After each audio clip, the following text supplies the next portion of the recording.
Free audio post-production by alphonic.com. Bonjour à tous, je suis Dimitri F4FLH et vous êtes sur le Big QSO.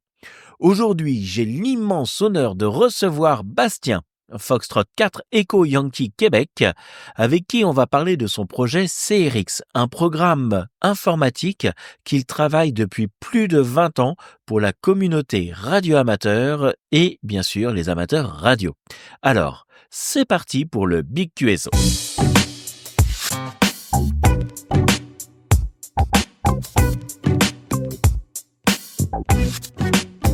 Salut Bastien, j'espère que tu vas bien, F4YQ. Bonjour Dimitri. Salut. Bonjour. Eh bien, écoute, merci d'être avec nous aujourd'hui. Déjà, un petit peu, comment toi, tu as découvert la radio? Comment ça t'est venu de devenir radio-amateur? Eh ben, c'est tout simple en fait. J'étais plus jeune, j'avais peut-être 10-12 ans, et en fait, mon grand-père m'a donné une CD qu'il avait dans sa voiture. Ouais. Il a dû s'en séparer parce que la grand-mère avait un pacemaker, donc à l'époque, du coup, il m'a donné son matériel avec une CD. Et puis, il se trouve que même pas 2 ans plus tard, en fait, je me suis rendu au forum des associations en Bretagne, à Lanester. Et j'ai découvert le radio club de F6KPQ, le radio club du Lanester. D'accord. Et en fait, à l'époque, c'était un opérateur cellule qui était présent, un ancien. Et j'ai accroché sur la cellule, sur l'activité radio amateur. Je me suis dit ça c'est super. Et du coup, de fil en aiguille, je me suis retrouvé au radio club. Et en parallèle de ça, je faisais beaucoup d'écoutes sur un poste de radio Sony. Voilà. Et en fait, l'OM de l'époque m'a aidé à rajouter la BLU sur ce poste-là. Donc on l'a modifié ensemble. On avait fait un article dans Megahertz à l'époque, Ouais. F6HCC. Voilà, et m'a expliqué comment fonctionnait. Donc à l'époque, c'était du du SE42P, donc avec les circuits, on va dire le circuit 2 à l'époque pour faire ça. Et du coup, de fil en aiguille, je me suis intéressé aussi à la physique, à l'électronique, tout ça. Et puis, ça m'a permis d'arriver à passer ma licence. Alors, je l'ai passé assez tard finalement, parce que je l'ai passé à 21 ans. Et je sortais tout droit d'un BTS, donc ayant fait aussi de l'électronique avant avec le bac, j'ai fait ça pendant mes 2 mois de vacances d'été. Ouais. Voilà. Et donc à l'époque, j'avais pas passé la cédule encore, et je m'y suis intéressé que récemment. Ok. Tu trafiques Voilà. un peu en cellule maintenant ou pas encore? Alors non, je suis toujours SWL, je suis toujours à apprendre, mais je désespère pas. Ah, ça Voilà. s'apprend.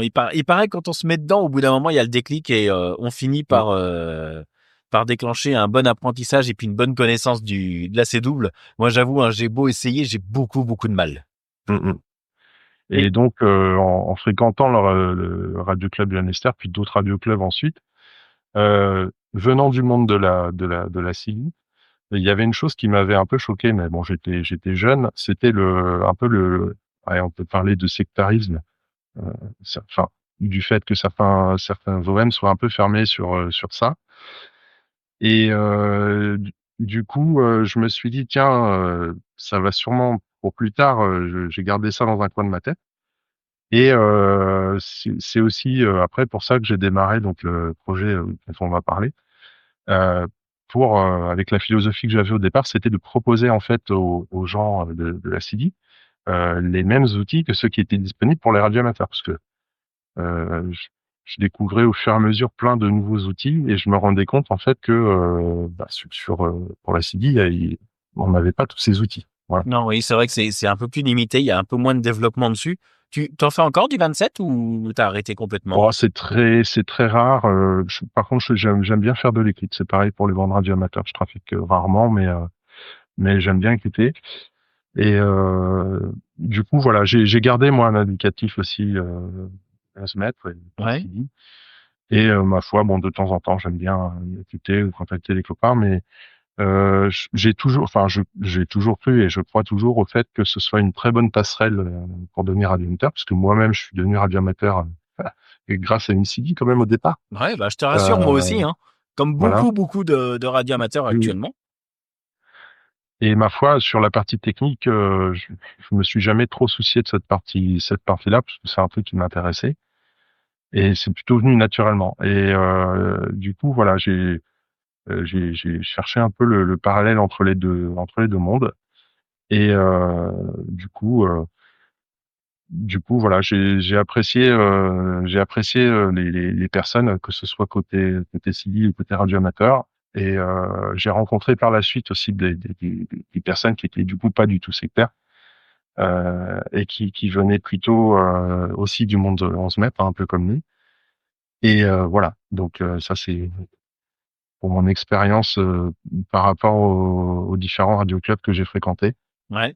Ouais, on en a Euh, fréquenté un ensemble. c'est ça. Et sachant que j'étais à la bonne école pour passer ma licence, parce que pendant les 2 mois là, j'avais l'aide entre guillemets du radioclub de Lannister, puis un Noël notamment, Gilbert la COZ, qui a passé sa licence très tard aussi après 60 ans, donc c'est surtout lui qui a le plus de mérite, je pense, parce qu'il avait même passé sa cédille à l'époque. Mhm. Et donc quand j'avais des questions, en fait, j'allais lui poser mes questions. Donc il n'y avait pas encore tous les forums internet, tout ça, hein. Et On parle de ça il y a 21 ans, donc ça fait un petit moment, hein, c'était le maintenant. début. Eh oui, c'est ça. Et tu te souviens un petit peu comment ça s'est passé, ton passage à l'examen radioamateur? Tout à fait. Je suis allé à Donge avec mon père à l'époque, qui encadrait le passage à l'examen entre guillemets, qui m'avait conduit là-bas parce qu'il avait d'autres trucs à faire là-bas. Et donc voilà, j'ai passé ça tranquillement. J'avais pas d'appréhension moi sur la partie technique. Vraiment, j'étais à l'aise. Donc euh, c'était surtout la partie réglementation qui m'inquiétait un peu. Ouais. J'avais surtout peur d'oublier une semaine plus tard, mais finalement, j'ai C'est réussi à la mémoriser parce que c'est resté. c'est resté. Voilà. Et aujourd'hui, là, maintenant, c'est quoi tes activités radio principalement? Ton trafic, tes activités, ouais, tes activités. Alors, c'est surtout moi ce qui m'intéresse, bah forcément, c'est surtout la partie informatique et la partie écoute. Oui. Après, je ne pratique pas les modes numériques, enfin plus en tout cas. J'ai pratiqué pas mal du PS4 31, mais là, j'ai pas accroché moi sur la partie HTV. Je suis pas dans la génération HTV. Non, j'ai du mal Euh, aussi, hein, je te rassure. voilà, mais je préfère justement le temps que je pourrais passer à faire du FTV, je préfère le passer à l'apprentissage de la cédule et à faire de l'écoute. Voilà. Ça, Donc c'est je bien. capitalise le temps, parce que j'ai beaucoup moins de temps qu'avant maintenant avec la petite famille. Je capitalise quand j'ai un peu de temps pour bosser ma cellule. Voilà. Et puis le FT8, bien évidemment, vu que il y a que les imbéciles qui changent pas de vie, je désespère pas. Peut-être un jour je m'y mettrai, mais en tout cas jusqu'ici j'ai fait de la résistance et j'ai pas fait de contact encore. Donc voilà. Mais bon, je pense que ce sera sûrement une découverte intéressante, quoi. Il n'y a pas de raison. Voilà. Donc, principalement du trafic en phonie, quoi, finalement, pour Bah, du toi. coup, principalement de la phonie et plutôt sur un ou deux QSO par semaine avec d'autres copains, Ouais. ou alors un ou deux concours par an. Alors, beaucoup moins qu'avant, hein, mais du coup, pareil, j'essaie de planifier mon temps parce que j'ai beaucoup moins de temps qu'avant. Ouais. Bah, ça, c'est le Et temps, hein, c'est le puis problème de tout le monde, hein. voilà. Maintenant, ça devient difficile. Et donc, du coup, WPX le week-end prochain, tu y seras, je pense. Non, Ah, t'es pro du WPX. Ah là là. hélas, hélas non. Ah, on peut pas tout faire. C'est ça, on peut pas être partout, donc voilà. Bon. Du coup, tu as créé un logiciel qui s'appelle le CRX. Tu l'as développé, donc, tu as développé 2 versions, une pour les radioamateurs et une pour les cibistes. Ça, Alors là, la genèse de ça, c'est effectivement pour les cibistes. Et alors au tout début, à l'époque, c'était un site pour la CILI, pour un groupe qui s'appelait Florida Alpha Tango. Et donc j'avais fait leur site internet. Il y avait un CMS et puis un framework qui sont devenus plus tard le framework CRX. Et donc voilà, ça a commencé plus de 25 ans maintenant, sur les premiers outils PHP que j'avais développés à l'époque. mmh Et du coup, à l'époque, je m'étais dit, bah tiens, il n'y a pas de DX cluster de Telnet, pas connecté de logiciel pour la CD. Pourquoi ça n'existe pas pour ça? Et donc, du coup, je me suis lancé dans le développement d'un DX cluster. Donc, je suis pas reparti, pardon, du DX cluster existant qui est développé en Perl.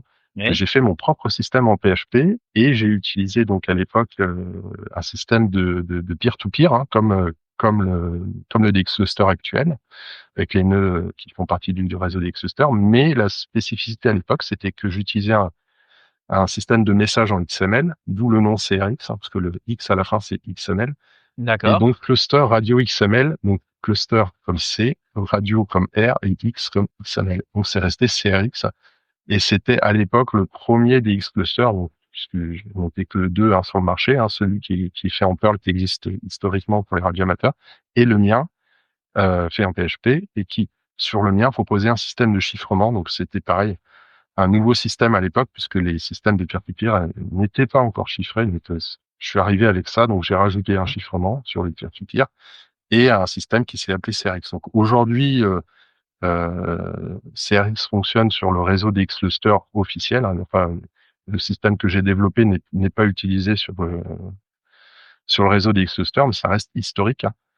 Donc on le retrouve toujours dans le code source du framework, c'est toujours disponible voilà, pour les curieux, Ouais. vu que tout le code est open source.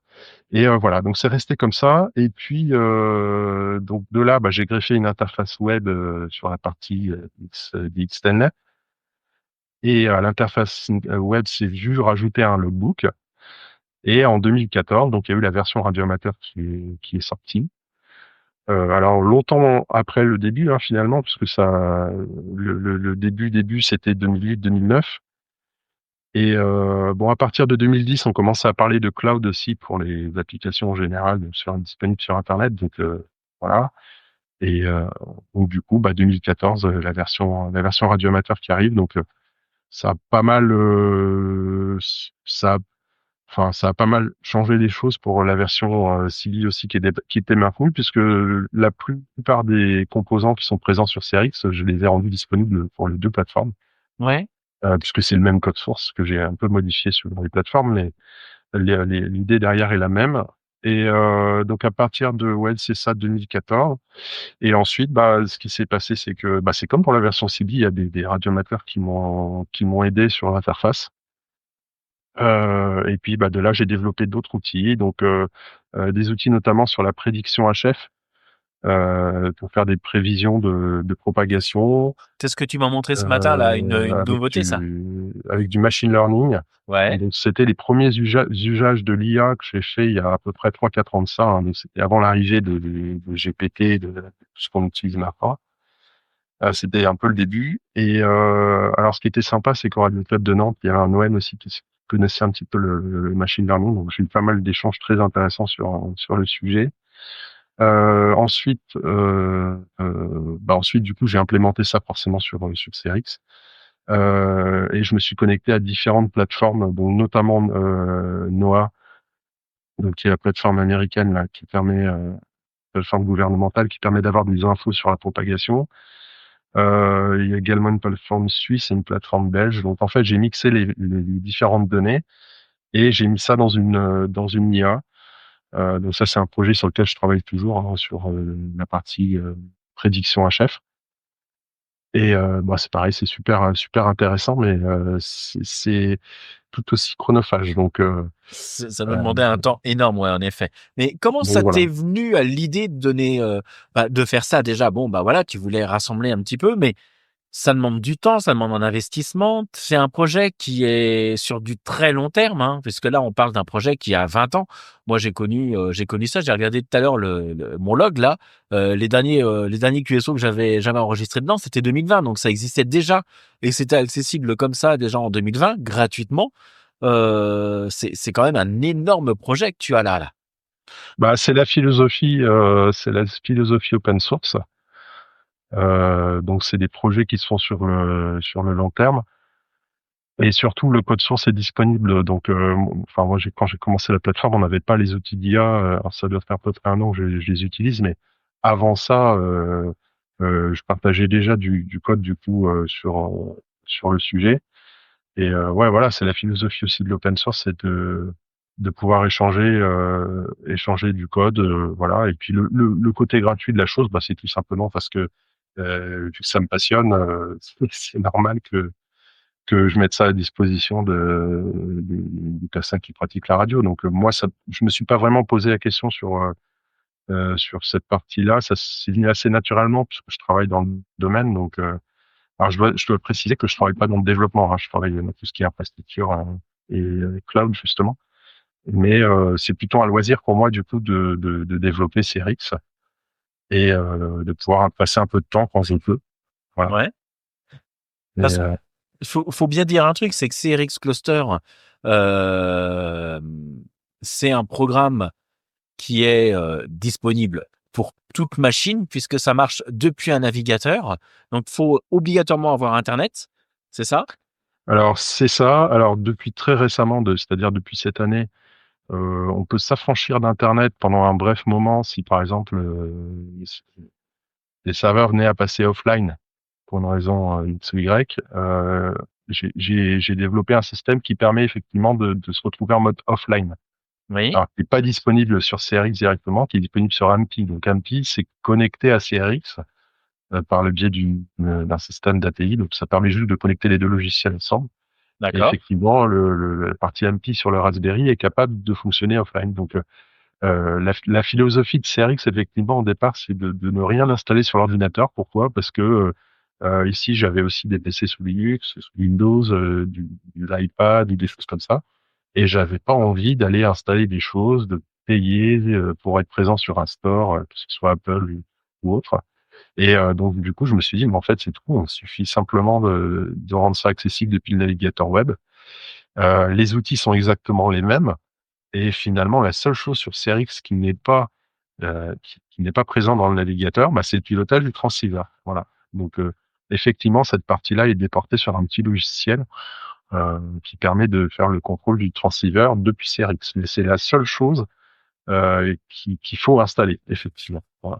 Et du coup, tout est accessible, que ce soit sous Linux, que ce soit sous Windows ou même Mac, du coup, tout marchera.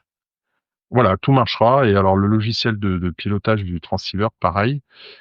Et alors, du coup, sur l'application mobile de CRX, il y a aussi le pilotage du transceiver, hein, Oui. comme sur PC ou sur Mac, sur n'importe quel OS. Voilà, donc c'est le point fort, hein, c'est le point fort du cloud. Sachant que l'avantage aussi, hein, c'est notamment les pertes de données. C'est-à-dire que là, le système est sauvegardé sur 2 endroits géographiques différents. Donc pareil, s'il y a un incendie sur un endroit, ce qui s'est produit chez OVH, hein, j'ai eu un serveur qui a brûlé chez OVH pour CRX, justement, c'était le serveur de secours. Hein. Ah mince! Pas de bol. Donc voilà, bon, quand ça s'est produit, du coup, j'ai pris la décision un peu radicale d'avoir la même infra à la maison. Donc à la maison, j'ai du coup un serveur physique comme le serveur qui est en ligne. Et ça D'accord. me permet d'avoir, pareil, sur 2 points géographiques, du coup, le CRX. Ce qui veut Donc dire, l'idée, c'est d'avoir une sauvegarde log. voilà. Et voilà. Et donc, si ton PC plante, bah, c'est pas grave, puisque tout est disponible en ligne et continue de l'être. Donc, par exemple, si tu es en déplacement, tu veux regarder un log quand tu es en déplacement ou sur un salon, tu sors le téléphone, tac, tu prends le log, tu peux directement le consulter. Voilà. Pour les cartes QSL, c'est le même principe. Donc, euh, donc voilà, l'idée, c'est vraiment d'avoir quelque chose de disponible dans le cloud.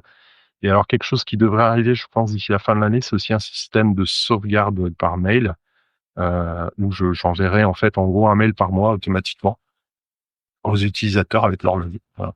Un log qui serait Ça, c'est un truc. automatiquement réenvoyé, donc réinjecté, je suppose en format, je sais pas si tu as prévu un format Cabrio ou un autre format Alors comme non, ça. ça sera au format natif de CRX. Pourquoi? Parce que les formats Cabrillo, Adif, etc. provoquent une perte de données. D'accord. Et donc là, c'est vraiment d'avoir le format natif de CRX. Donc il y a un format qui est un format XML, CRX XML. Et en fait, c'est un format zippé nativement, c'est-à-dire qu'il est compressé, à la différence des autres formats log radio amateur aujourd'hui. Donc, j'ai développé mon propre format de fichier, qui est un fichier XML qui est compressé. Donc, l'avantage de ce format-là, c'est qu'il n'y a aucune perte de données. Hein. Si on rajoute un champ customisé dans son cahier de trafic pour mettre, je sais pas, des numéros de département ou un nom de champ particulier, eh ben, à l'export, il n'y aura pas de perte de données. Ça sera ce fichier-là. Donc, là, l'idée, c'est que ce que j'enverrai par mail, ça sera ce fichier. Et on peut, par exemple, dans le futur, il y aura d'autres serveurs CRX installés ailleurs, prendre ce fichier zip et l'importer ailleurs. Voilà. Ça, Donc c'est génial. Non, c'est vraiment c'est très vraiment un backup des contacts compressé. Voilà. oui, puis envoyer régulièrement, si bien que même s'il arrive quelque chose, bah, du coup, tu peux le récupérer et il suffit Voilà. de te reconnecter sur le CRX pour pouvoir récupérer éventuellement tes données que tu Ou du aurais coup perdues. sur un autre nœud, hein. Parce que le fait que mon code soit open source, et effectivement, si d'autres personnes sont intéressées, je peux bien évidemment distribuer tout ce qui va bien pour l'installer ailleurs. Donc même changer de passerelle de logbook, c'est possible aussi. Voilà. Ouais, parce que bah, tu as le cluster, hein, forcément, tu as le logbook, tu as une prédiction de la propagation. Alors sur la partie cluster, il y a aussi une partie qui fonctionne avec Telegram et un autre système d'alerting open source que j'ai connecté, Oui, qui te permet d'avoir les alertes sur le téléphone et dans un channel Telegram. Voilà. d'accord, un peu comme un système AMAlert. C'est un système AMAlert, C'est c'est-à-dire un que dans système la AMAlert. partie DX cluster, tu as un menu qui te permet effectivement de paramétrer tes alertes pour avoir des infos en temps réel sur une activation, par exemple, dès qu'elle est visible en ligne. D'accord. Et alors la spécificité aussi de CRX, ce qui est pas forcément le cas quand on installe ses propres logiciels, ou à moins d'en installer un peu plus, c'est qu'il est connecté à la fois sur DX Cluster et il est connecté sur RBN. Donc D'accord. en Tu fait, peux il nous a un rappeler ce que c'est réseau. que le RBN? Oui, alors RBN, Real Backup, Real Beacon Network. En fait, le principe, c'est des petits serveurs, par exemple des Raspberry, qui écoutent en fait des fréquences avec des SDR et qui transcrivent automatiquement ce qu'ils écoutent. Donc ils spotent, par exemple, tout ce qu'ils écoutent en CW, ils vont spotter tout ce qu'ils entendent. Voilà. Donc à la différence des humains, bah, ça va spotter plus qu'un humain. Hein. La moyenne, c'est à peu près 300 spots à la minute. Hein. Donc Un peu déjà plus. pour se connecter au réseau, faut un peu de ressources. C'est ça. Donc là, j'ai mis ce qu'il faut sur CRX, hein, parce il y a une machine virtuelle qui est dédiée à ça pour faire le calcul de la partie RBN. OK. Et alors, elle fonctionne avec deux robots. Donc j'ai programmé un robot qui s'occupe de la partie Telegram et un robot qui s'occupe de la partie alerte. Donc, il y a un site aussi, alerte quand CRX from cloud. Et en fait, ça fonctionne avec alors là, du coup, un petit programme à installer sur le téléphone, par exemple. Ou alors, sur le navigateur du téléphone, puisque ça peut envoyer des alertes dans le navigateur. Voilà. Ah, génial. Au choix. Génial. Alors tout Euh, ça, ça doit alors ça a un investissement de temps énorme, hein, 20 ans sur un projet comme ça. C'est pas 20 ans où tu vas bosser 1 heure tous les 6 mois, c'est quelque chose que tu développes régulièrement. J'ai l'avantage de pouvoir suivre un peu ton activité et les nouveautés que tu donnes, donc je sais que c'est quelque chose qui est suivi. C'est un programme que tu as mis gratuitement, que tu as donné, à la communauté gratuitement, c'est toi qui le finances puisque tu as un serveur qui est, donc chez OVH, donc qui est français. Tu as ton propre serveur à toi qui est en France aussi, donc c'est vraiment un produit, 100% made in France, et tu as aussi une version payante, qui existe, qui va te permettre d'amoindrir un peu tes coûts, hein, de financer un peu le serveur, de financer un peu tout ça. alors Heu, là, en c'est fait, c'est pas une version payante, c'est-à-dire le principe, c'est que chacun peut participer au projet, donc il y a un principe de donation, D'accord. mais c'est pas un principe payant. C'est-à-dire qu'une fois qu'on a fait un don, de toute façon, on est sur la version entre guillemets VIP, mais à vie. C'est pas recalculé tous les ans, donc voilà, c'est pas vraiment une version payante, c'est juste une version où effectivement il y a un module de plus disponible Mmh. qui permet d'afficher toutes les bandes de fréquences en même temps et de calculer les délais qui sont disponibles. Donc ça, c'est un outil que j'ai fait début 2024, qui est réservé justement aux gens qui sont, on va dire, VIP sur la plateforme. OK. Mais voilà, c'était surtout pour récompenser les personnes qui m'aidaient sur l'infrastructure, parce que ça coûte quand même un peu de sous à l'année le projet. Et donc l'idée, c'était voilà de leur proposer un outil qui n'était pas disponible autrement, d'ailleurs qui n'existe pas aujourd'hui. Hein. Ce système de bande map global, on va dire, on n'en trouve pas actuellement. Et pour l'instant, j'ai pas connecté d'IA dessus, mais bon, ça fait partie des petites idées ici, mais bon, bah, ça sera pour la suite de CRX. Mais déjà, oui, pour le site lui-même, il y a une partie aussi de cartographie aussi. Il y a un module de carto, je sais pas si j'en ai parlé tout à l'heure, mais je crois pas. Et ça te sert à quoi, ce système de carto? D'avoir une carte en temps réel des spots et de la grey line. Putain, génial. Oui, Euh, en et temps réel alors, en plus, oui, c'est ce que tu m'as montré tout à l'heure. C'est même si tu zoomes, tu vois la Grey Line qui se déplace en temps réel, quoi. c'est ça. Et les spots aussi, puisque ça se rafraîchit automatiquement. Il n'y a pas besoin de rafraîchir le navigateur, hein. C'est vraiment en temps réel. Donc, on peut faire un suivi toucher de soleil avec par exemple, si on se met sur du net, là, on peut faire un suivi en fréquence et à l'écran du coucher de soleil. Voilà. Ça, c'est Bon. génial. Ça, c'est vraiment top. Alors, tu parles beaucoup d'IA qui va s'intégrer dans ton projet CRX. Cette IA, tu as déjà une visibilité? Tu sais à peu près dans quel champ tu vas pouvoir le déployer? Oui, j'ai déjà une visibilité parce qu'en fait, au travail, on participe à un système d'IA là qu'on développe. Alors c'est un système d'entreprise, hein, c'est pas un portail accessible pour les particuliers, mais c'est en gros un chat GPT français. Voilà. D'accord. Et donc du coup, j'ai accès à pas mal d'IA, voire même toutes les IA en fait, par le biais de mon travail. Et en termes de développement aussi, on fait pas mal de veille, tout ça, et puis du développement aussi qui est fait chez nous.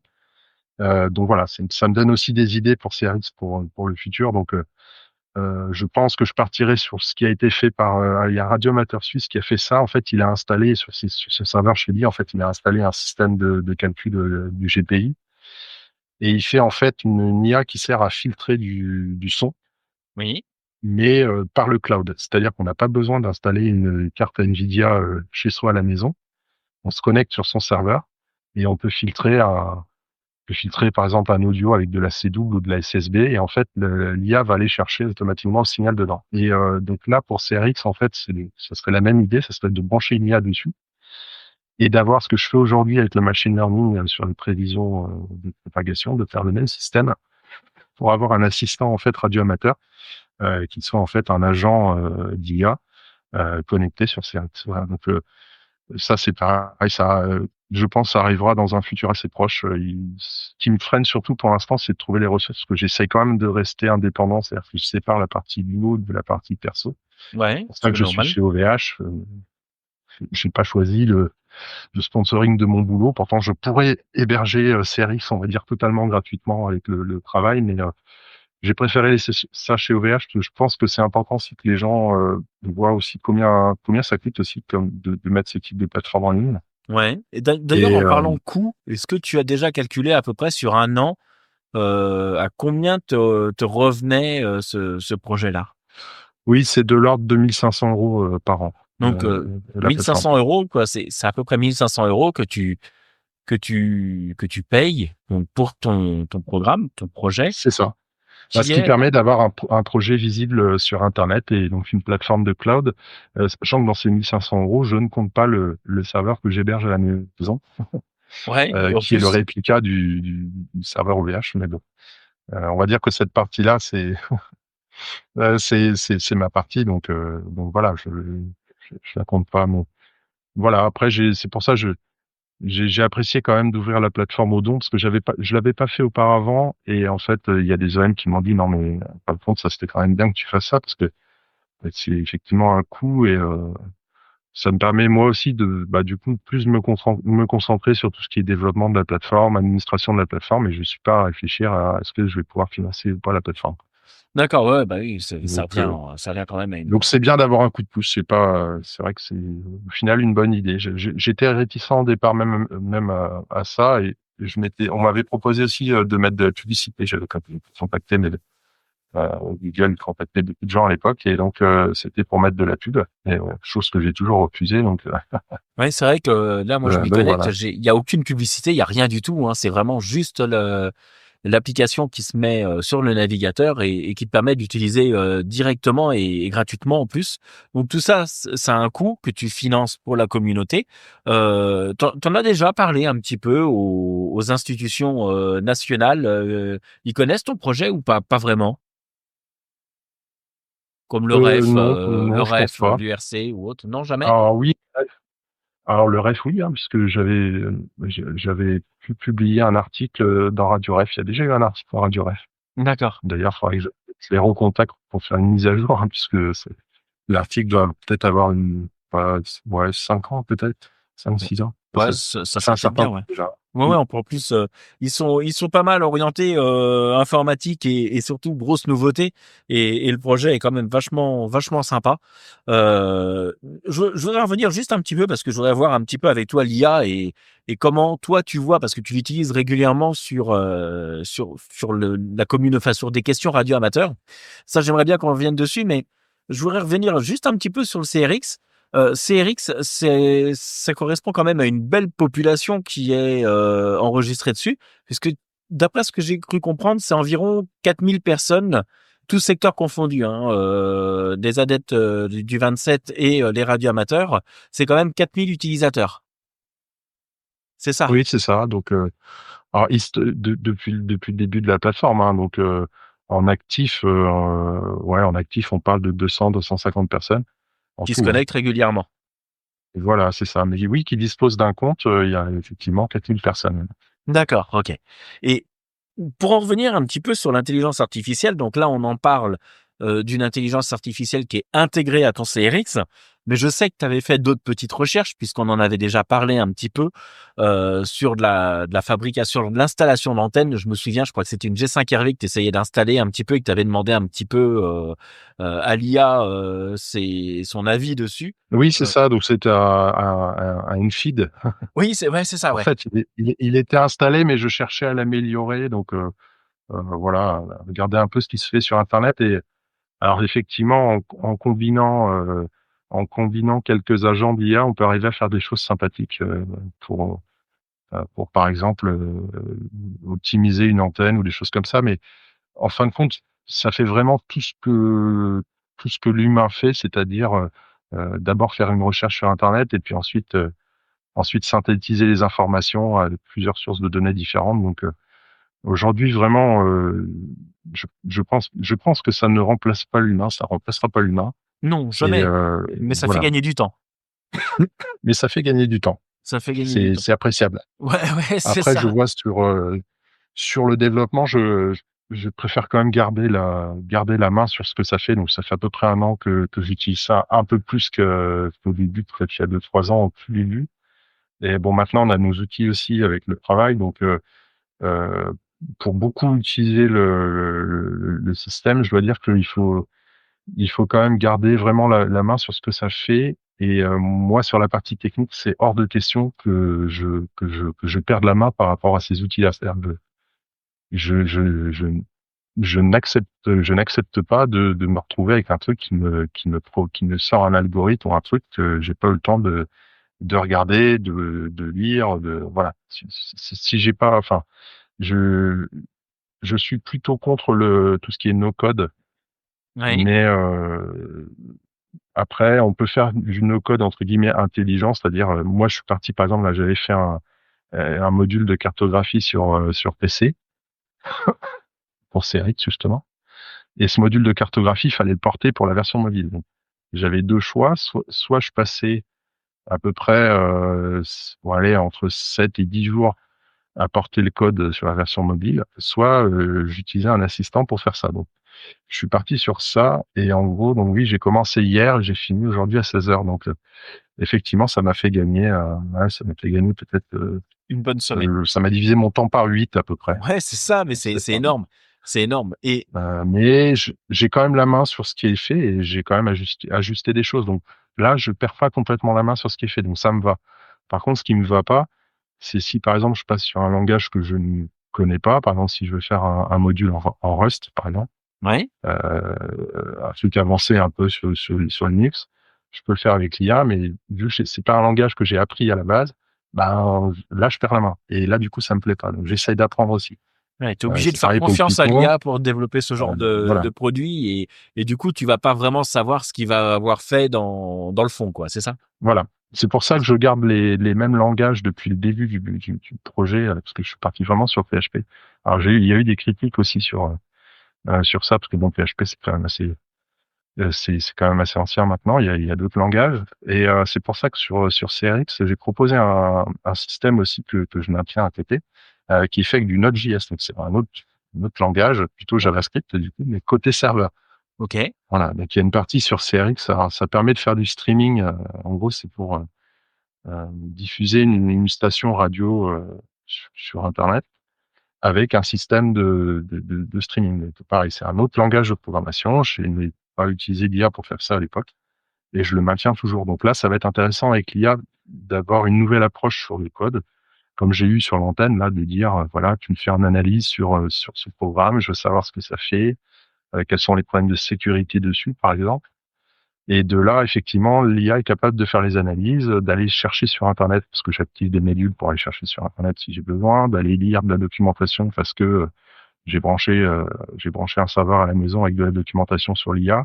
Voilà, des choses comme ça. Mais en fait, c'est des outils qu'on rajoute dans l'IA après pour arriver à certaines tâches. Mais voilà, l'idée que j'ai toujours en tête, moi, c'est de pas me faire dépasser par le truc. Voilà. Je Oui, sais que c'est ça va toujours arriver à un garder le moment ou à un contrôle de autre, hein, toute mais façon. Toujours garder le voilà, contrôle on et essaye vérifier quand les même sources. de. Voilà, c'est ça, tout à fait. Et comment tu vois l'intégration de l'intelligence artificielle un petit peu dans notre communauté? Parce que toi, tu l'as un peu utilisé, donc bien sûr pour de la programmation, mais 80% des radioamateurs, voire même peut-être 90, ne programment pas. Mais par contre, il y a une bonne partie qui vont commencer à s'intéresser à l'intelligence artificielle. Comment tu vois l'avenir de l'IA dans notre utilisation radio ou tous les jours? Ah bah clairement dans l'utilisation de tous les jours, hein, c'est l'assistant. Moi j'ai un Raspberry à la station avec un écran tactile. Et ce que je vois bien, ça va être l'évolution de ça avec un assistant effectivement qui fera automatiquement la consultation de la propagation, de la météo, des activations en cours sur les différentes bandes, etc. Donc ça va aller lire et consulter de l'information et ça va nous mettre ça à dispo de façon automatique, quoi. Voilà. Mais c'est l'évolution de ça, c'est quand ça fait des choses aussi de façon automatique. Et par exemple, aller chercher de l'information et la mettre à disposition, ça fait partie des évolutions de l'IA. Et alors pour les radioamateurs, du coup, le truc concret, c'est d'avoir accès à la station, quoi. Donc en fait, là, j'ai un Raspberry qui est connecté sur deux transceivers. Et donc là, pour la suite, bah, ça peut être par exemple des applications autour du SDR avec des systèmes autonomes, voilà. Mais il y a déjà des travaux qui ont commencé là-dessus, hein. Donc il y a là sur le traitement du signal, des choses qui sont faites, Oui. mais pour la suite, ça peut amener aussi à des trucs automatiques. Donc voilà, je me suis pas mis au FT8 encore, mais pourquoi pas dans le futur le faire avec un système d'IA, Alors c'est déjà à moitié capable ou alors automatique même en là. cellule, hein. Là, si tu mets une IA sur du FT8, tu allumes le poste le matin et encore même pas, tu lui donneras une notification sur ton smartphone pour lui dire de s'allumer C'est et il ça. serait capable de s'allumer, de faire tous tes contacts. Tu reviens le soir et t'as tout fait, quoi, quasiment. Mais je pense que cette évolution, en fait, on y est déjà, c'est juste qu'on n'a pas encore les interfaces. Oui, Et pareil pour la station radio, aller vérifier les antennes, des choses comme ça. En fait, on a les outils en tant que radioamateur. Techniquement, on sait faire. On a des gens qui savent, mais on n'a pas encore les interfaces IA qu'il faut pour. Mais ça, c'est pareil, ça va arriver. Je reviens à mon Raspberry, mais vraiment, en plus, les derniers Raspberry maintenant qui commencent à avoir du GPU, des choses comme ça veut dire qu'on va avoir en fait des petites IA qui vont contrôler des IA plus grosses. Donc, on va mixer les choses. Et c'est déjà le cas aujourd'hui, hein. Ça va permettre de faire des choses.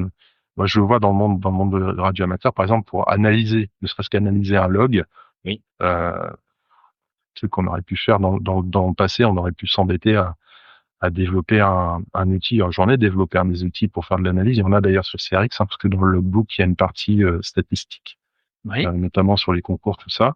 Bah là maintenant, cette partie-là est entièrement déléguée, peut-être entièrement déléguée à l'IA. C'est-à-dire que c'est elle qui va sortir un rapport automatisé sur les contacts, la distance moyenne des contacts, les capacités de l'antenne, est-ce qu'elle marche bien pour les contacts moyenne distance, longue distance, quelles sont les directions favorisées de l'antenne. Voilà, tout ça, ça va être calculé automatiquement par l'IA. Et alors, pour avoir fait l'essai sur une coupe du ref, franchement, Ouais.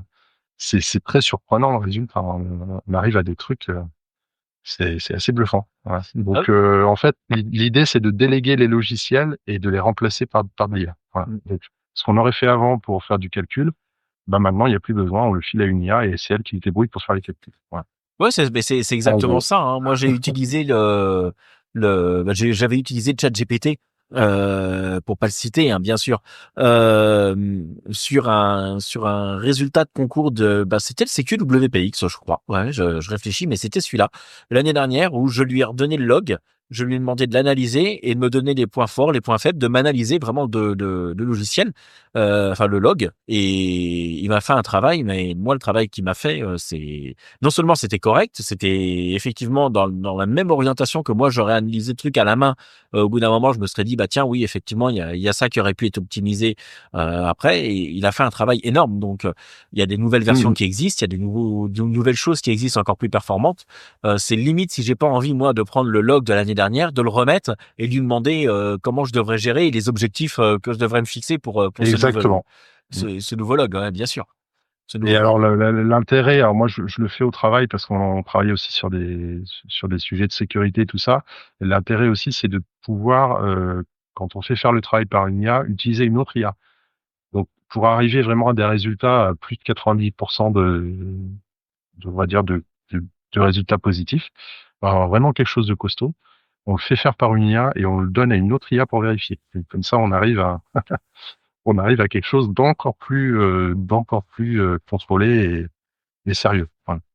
Ouais, ça m'étonne Donc pas. on peut combiner les outils, mais ça ouvre pas mal de perspectives. Après, il y a aussi un mode que j'aime bien moi sur ce loisir de radio, c'est le mode déconnecté. Oui. Donc là, moi-même, je ne suis plus connecté non plus sur le cloud. J'ai éteint mon téléphone. Et effectivement, dans ces cas-là, je peux participer à un contest. Alors, j'ai joué le jeu. Hein. J'avais fait un CQ Worldwide comme ça sur 10 mai et j'avais fait sans internet, en QRP. Voilà. Donc, c'est vrai que ce mode déconnecté est sympa. Et alors, ce qu'il y a de bien dans notre loisir, c'est que on peut, avec vraiment un poste, une antenne, une batterie, se retrouver dans ce mode-là. Et ma foi, je trouve ça aussi très sympa. Donc, Ah ben c'est bon, pas il y a parce les que outils technologiques, mais c'est ce on va dire, vu que le radio amateur est curieux par nature, c'est pas parce qu'on a l'IA, d'ailleurs l'IA est là depuis très longtemps, hein, mais c'est juste que là, ça s'est amélioré, on va dire. Mais le radio amateur étant curieux, moi je pense qu'il adopte l'outil sans problème. Enfin, si on peut parler d'outil, il adopte ça sans problème. Il n'y a pas de, ça vient tout seul, quoi. Je pas de doute là-dessus. ah mais je suis tout à fait d'accord avec toi puisque c'est pas parce qu'on a des supports logistiques maintenant qui surpassent un petit peu ce qu'on pourrait trouver il y a quelques années en arrière, comme des analyses, comme de la prédiction ou autre en intelligence artificielle. C'est pas parce qu'on a ça qu'il faut se détacher et se dire bah maintenant on a que ça, il faut qu'on fasse que comme ça.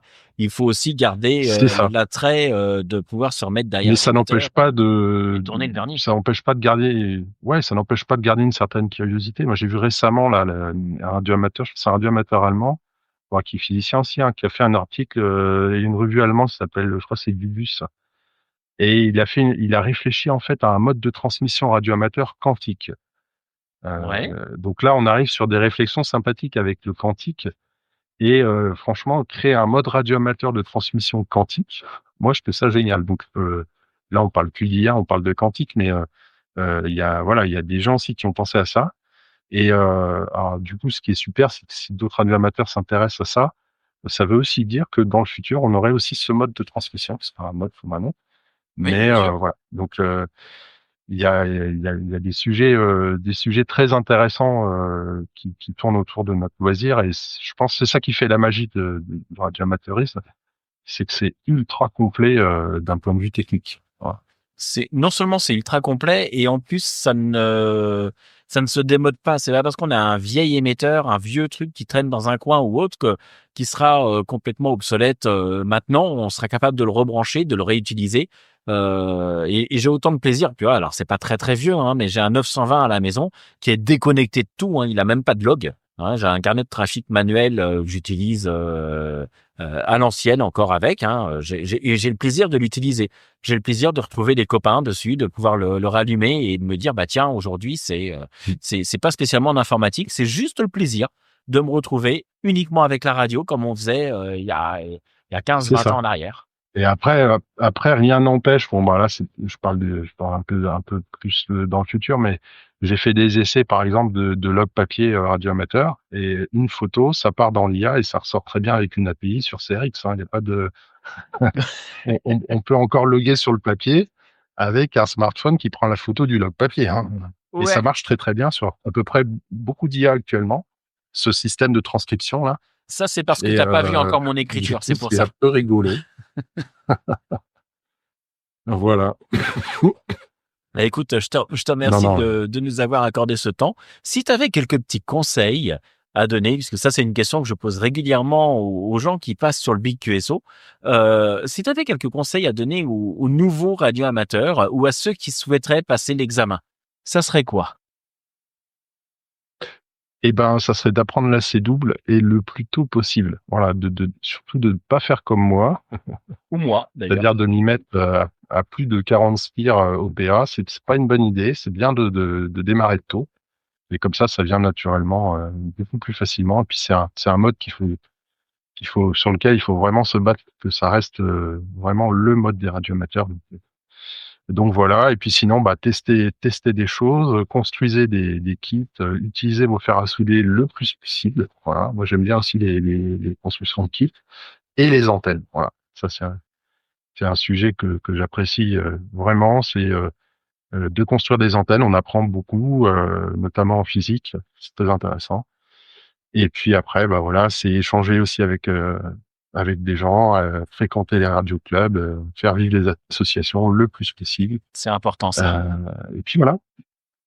Eh ben, écoute, je te Et remercie. pour le reste, après, ça s'appelle la curiosité. Donc, le quantique, l'IA, le FT8, chacun y trouve son bonheur. Voilà. Oui, c'est ça qui est bien dans notre belle communauté, c'est que aussi bien le mec qui va vouloir faire de la C-double, c'est-à-dire du morse à la main avec une vieille pioche quelque part qui est dans son grenier et encore là, jusqu'à l'ON qui va être féru d'intelligence artificielle et qui va développer des programmes pour la communauté, eh ben, on aura toujours le même plaisir, c'est-à-dire de se retrouver en fréquence, de pouvoir faire les contacts.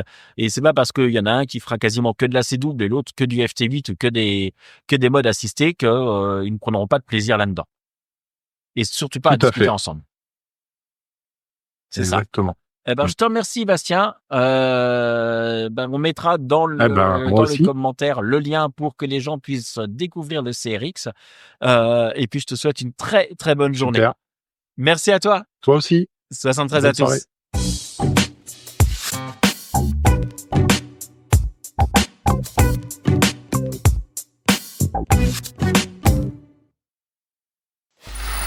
Free audio post production by alphonic.com.